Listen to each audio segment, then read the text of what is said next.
Hello guys, അസ്സാം വലൈക്കും. ഇന്ന് എൻ്റെ മോർണിംഗിൽ എൻ്റെ റൂമിൻ്റെ പുറത്തേക്കുള്ള ഒരു വ്യൂ കാണിച്ചു തരാമെന്ന് വിചാരിച്ചു. ഞാൻ പൊതുവേ ഇങ്ങനെ കർട്ടനെ തുറക്കാറില്ല, എൻ്റെ ജന്തുക്കൾ അകത്ത് കയറില്ലെന്ന് വിചാരിച്ച്. എൻ്റെ വീടിൻ്റെ തൊട്ടപ്പുറത്ത് തന്നെ ഒരു കോറിയുണ്ട്, മീൻ വളർത്തുന്നതാണ് ഇവിടെ. അപ്പോൾ അവിടുന്ന് റീഫ്രഷാണ് രാവിലെ അത് കാണുമ്പോൾ. നമുക്ക് നല്ല തണുത്ത കാറ്റുമായിരിക്കും.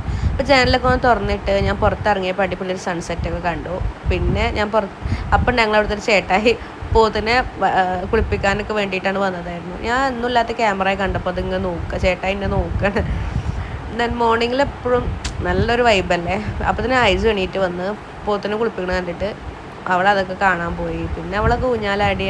അവൾ മോർണിംഗിൽ ബ്രഷ് ചെയ്യുന്നതിന് മുമ്പാണ് ഇതൊക്കെ ചെയ്യുന്നത്. അവളൊന്ന് പ്രൊഡക്റ്റായിട്ട് വേണം ബ്രഷ് ചെയ്യിപ്പിക്കാൻ എന്നുള്ള രീതിയിലേക്കാണ് ഞാനും. അപ്പോൾ അവൾ കുറച്ചേരം ഒന്ന് കളിക്കട്ടെ വിചാരിച്ചു. ഞാനവിടെ അവൾ വെയിറ്റ് ചെയ്തിരുന്നു. അപ്പോൾ ഞാൻ എൻ്റെ മുറ്റടിച്ചു വരി.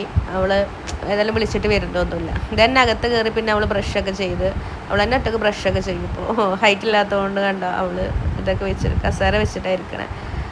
അങ്ങനെ അവളും കുറച്ചേരൊക്കെ ഞങ്ങളുടെ പുറത്തേക്ക് നോക്കി നിന്ന്. അടുക്കളയിൽ നിന്നുള്ളൊരു ശബ്ദം ഇതൊരു മലപ്പുറത്തിൻ്റെ ശബ്ദമാണ് രാവിലെ ഉള്ളത്. നിങ്ങളുടെ നാട്ടിൽ ഇതിന് എന്താ പറയാമെന്ന് കമൻറ്റ് ചെയ്യണം. എൻ്റെ വീട്ടിൽ ചീയപ്പം എന്നാണ് പറയാറുള്ളത്. ഇത് പാറ്റർ ഒഴിക്കുമ്പോൾ ഒരു ശബ്ദം കേൾക്കുന്നതുകൊണ്ടാണ് തോന്നുന്നത് അങ്ങനെ വിളിക്കുന്നത്. അവളെ നിസ്കാരക്കുപ്പായി അടിച്ചു വന്നിട്ടുണ്ട്. ഇത് മെറ്റീരിയൽ എടുത്ത് അടുപ്പിച്ചതാണ്. ഞങ്ങളെല്ലാവരും നിസ്കരിക്കുമ്പോൾ എപ്പോഴും പറയും അവൾക്ക് നിസ്കാരക്കുപ്പായം വേണമെന്ന്. അങ്ങനെ എൻ്റെ ഉമ്മ അവൾക്ക് വേണ്ടിയിട്ട് അടുപ്പിച്ചതാണ്. അത് ഇട്ട് കൊടുക്കുന്ന പൊലിമയിലാണ് അവൾ.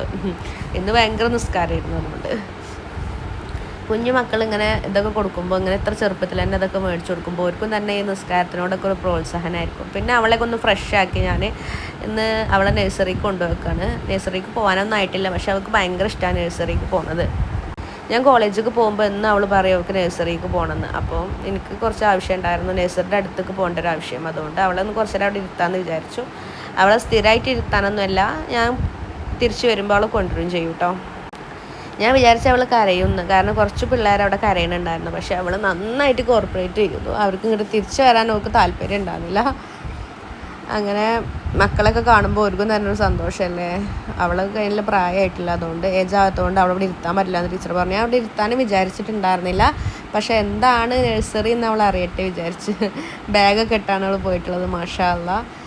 ഞങ്ങൾ അവിടുന്ന് തിരിച്ചു വന്നപ്പോൾ പിന്നെ അവൾ ഫുഡൊക്കെ കൊടുക്കാനായിട്ടുണ്ടായിരുന്നു. ഫുഡൊക്കെ കഴിച്ച് എനിക്ക് ഇടയ്ക്കിടയ്ക്ക് ഒന്ന് പോകേണ്ട ആവശ്യമുണ്ടായിരുന്നു. അപ്പോൾ നഴ്സറിയിൽ ഇങ്ങനത്തെ സെറ്റപ്പൊക്കെ ഉണ്ട്, കണ്ടില്ലേ, എല്ലാ പ്ലേ ഗ്രൗണ്ടും കാര്യങ്ങളൊക്കെ ഉണ്ട്. തിരിച്ച് വന്ന് ഫുഡൊക്കെ കഴിച്ച് അവൾ ഉറങ്ങി.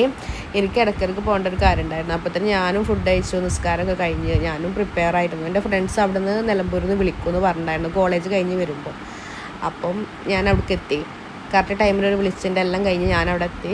ഇന്നലത്തെ കുറച്ച് കാര്യങ്ങൾ അവർക്ക് പെൻഡിങ് ഉണ്ടായിരുന്നു, അതൊക്കെ അവർ ചെയ്തു. എനിക്കും തന്നെ ചെറിയ 2-3 സാധനങ്ങളൊക്കെ മേടിക്കാനുണ്ടായിരുന്നു. നാളെയാണ് ഞങ്ങളുടെ ബിഗ് ഡേ, ട്രിപ്പ് പോണ ഡേ. അപ്പോൾ ഞങ്ങളെല്ലാവരും എക്സൈറ്റ്മെൻറ്റിലാണ്. എൻ്റെ ഒരുപാട് ഫ്രണ്ട്സുകളുണ്ട് ഇവിടെ കാണാൻ, അവർ കുറച്ചുള്ളൂ. അപ്പോൾ 1 by 1 ആയിട്ട് ഞാൻ നാളെ പരിചയപ്പെടുത്താം ഇൻഷാ അല്ലാഹ്. എൻ്റെ അടിച്ചു വന്ന ഒരു മെറ്റീരിയൽ വരാനുണ്ടായിരുന്നു. അപ്പോൾ അതിന് വേണ്ടി വെയിറ്റ് ചെയ്യാണ് ഞാനും ഫസ്റ്റ് ടൈം. പിന്നെ ഞങ്ങൾ വെള്ളം കുടിച്ചു, മെറ്റീരിയൽ ഇട്ട് നോക്കിയപ്പോൾ എനിക്ക് കുറച്ച് ഫിറ്റിൻ്റെ പ്രശ്നമുണ്ട്. ഞാൻ തന്നെ ഒന്ന് ഫിറ്റൊക്കെ ആക്കി. പിന്നെ എൻ്റെ പാക്കിങ്ങിലോട്ട് കടന്നു. ഞങ്ങൾ വളരെ എക്സൈറ്റ്മെൻറ്റാണ്. നാളെ നല്ല വീഡിയോസായിട്ട് വീണ്ടും കാണാം. അസ്സലാമു അലൈക്കും. ഇൻഷാ അല്ലാഹ്, ബൈ.